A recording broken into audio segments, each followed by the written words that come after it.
이번에는 상대방의 계좌 내역을 증거로 활용하기 위한 금융거래정보 제출명령 신청서 작성 방법을 알아볼 텐데요.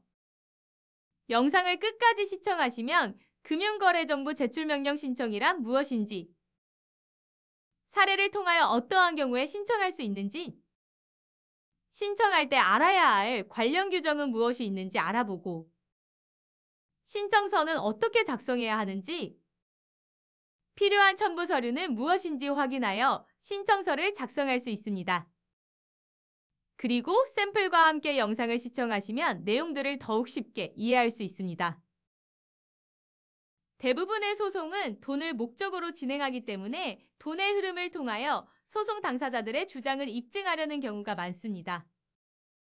이혼 소송 역시 마찬가지인데요. 이혼 소송을 진행하면서 당사자들은 재산 분할을 위해 각자의 재산과 채무를 기재한 재산 내역표를 제출하고, 이 경우 상대방이 재산을 은닉한 것이라고 판단된다면 금융거래정보 제출명령 신청을 통하여 배우자의 재산 내역을 파악할 수 있습니다. 이러한 금융거래정보 제출명령은 이혼 소송 이외에도 많은 소송에서 사용되며 금융거래정보 회신을 통하여 금융계좌의 흐름이나 잔액을 증거로 사용하고 있습니다. 그럼 이번 영상에서는 배우자가 재산을 은닉한 것이라고 판단될 경우에 상대방의 재산 내역을 파악하기 위한 금융거래정보 제출명령 신청 방법에 대하여 알아보도록 하겠습니다.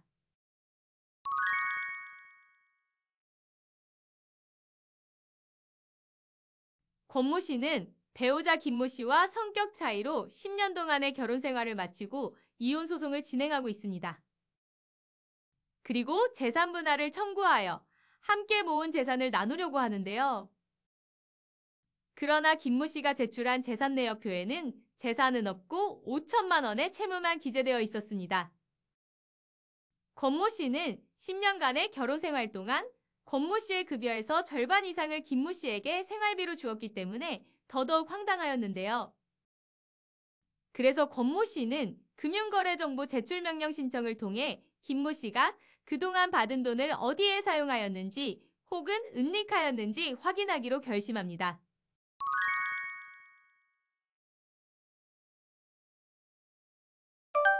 금융거래정보 제출명령이란 소송 당사자가 타인의 계좌거래 내역을 얻기 위해 신청하는 방법입니다. 일반적으로 금융거래 내역 같은 개인정보는 타인에게 제공되지 않지만 법원에 제출명령 신청이 있다면 교부받을 수 있습니다.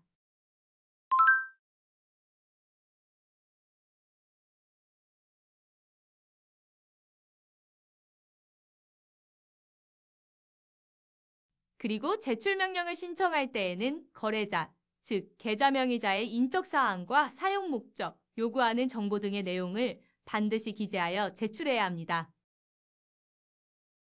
이렇게 금융거래정보 제출명령은 신청 요건이 규정되어 있기 때문에 신청 요건에 벗어나면 필요한 문서를 교부받을 수 없습니다.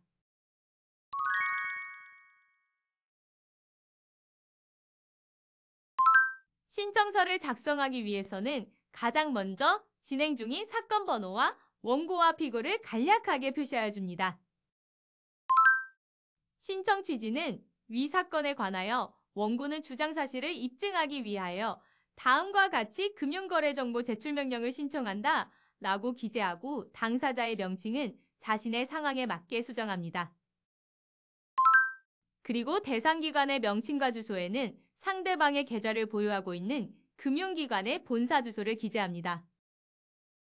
이때 최근 들어 많이 사용하고 계시는 카카오뱅크의 경우는 카카오 본사가 아닌 카카오뱅크로 특정해야 하고, 일반적인 농협은행의 경우는 농협은행 주식회사로, 지역농축협의 경우는 농협중앙회로 특정해야 합니다. 그리고 대상기관은 최대 10군데까지 특정하여 신청할 수 있습니다.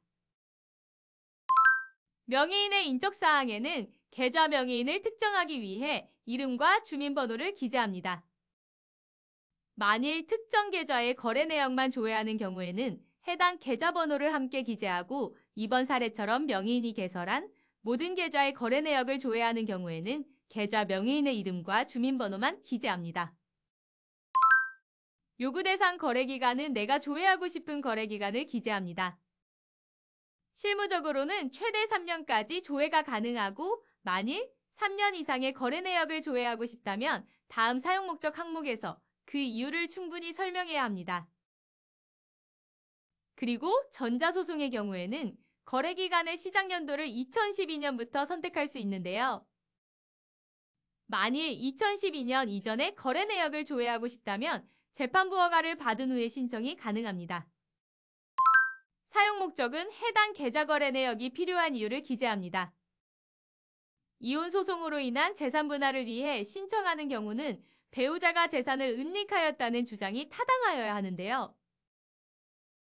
그래서 배우자에게 매달 용돈을 교부했다거나 배우자에게 경제권이 있었지만 재산이 전혀 없는 상황들이 이혼 소송에서 적절하게 입증되지 않으면 금융거래정보 제출명령 신청이 인용되지 않을 수 있습니다.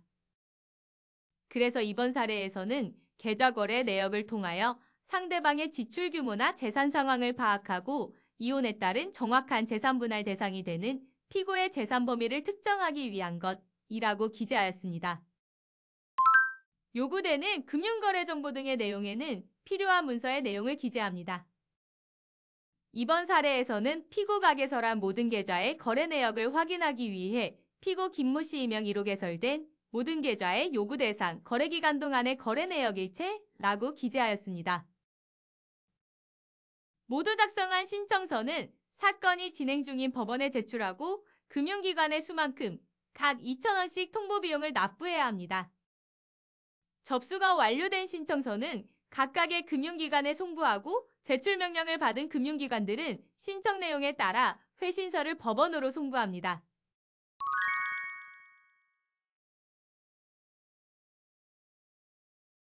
이번 영상에서는 타인의 계좌거래 내역을 확인하기 위한 금융거래정보 제출명령 신청서 작성 방법에 대해 알아보았는데요.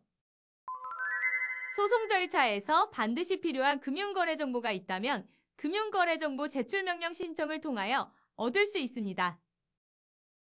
다만 신청인이 신청하려는 이유를 어느 정도 소명해야 법원이 신청을 인용합니다. 그럼 여러분들도 샘플을 참고하여 신청서를 작성해보세요.